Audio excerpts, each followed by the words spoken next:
এটা কি রান্না গো?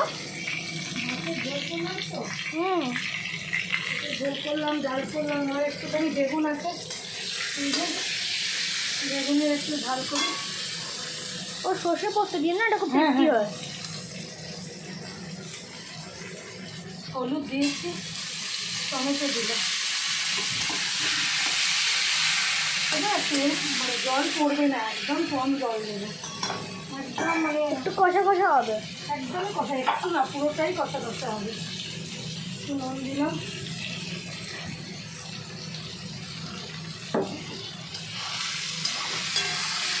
একদমই কষা কষা হবে। বন্ধুরা, আমার রান্না শেষ, অলমোস্ট শেষের দিকে। আপনাদের কতটা আমি জানি না, আমার কিন্তু অনেকটাই এগিয়ে গেছে। এরপরে আমি একটু অন্য রান্না ধরবো, ঝাল দিই, দিলাম।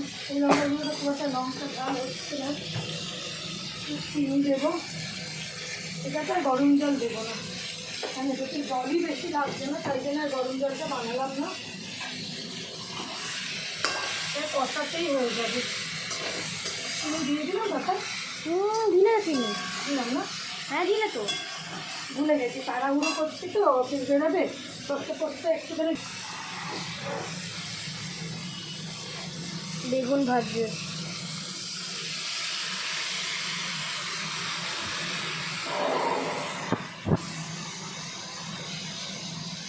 এটাতেই হয়ে যাবে, আর জল দেবার প্রয়োজন লাগবে না, খুব চট জল দিয়ে হয়ে যায়, খেতে খুব সুস্বাদু। বেগুন তো সেদ্ধ হতে খুব বেশি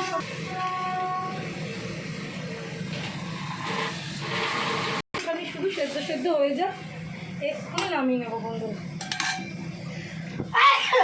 অনেকভাবে করেন আমি জানি। মা তোমার হাতে তো ভয় করে দিল। দেখুন হয়ে গেছে। কতক্ষণ লাগলো রান্নাটা করতে? না, আমার আগে 3-4 মিনিট। 3-4 মিনিট একটু বেশি, 5 মিনিট থেকে 10 মিনিট। 3-4 মিনিটে তো কড়াও গরম হয় না, তাই ন্যানোস কোম্পানি।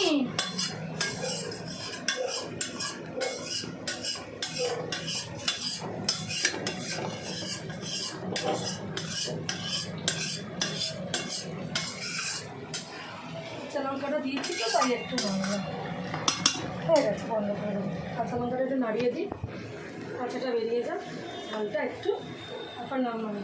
বন্ধুরা, প্রচুর গরম, রান্নাঘরে কাজ করা ইজ ভেরি ডিফিকাল্ট। যারা করছে তারা জানে, বাইরে যারা কাজ করছে তারাও খুব কষ্ট পাচ্ছে, খুব গরম। নিভিয়ে দিলাম, সরে যা সরে যা, ঢেলে ফেলি, খুব তাড়াতাড়ি তৈরি করে ফেললাম। বেগুনের ঝাল অবশ্যই যাবে।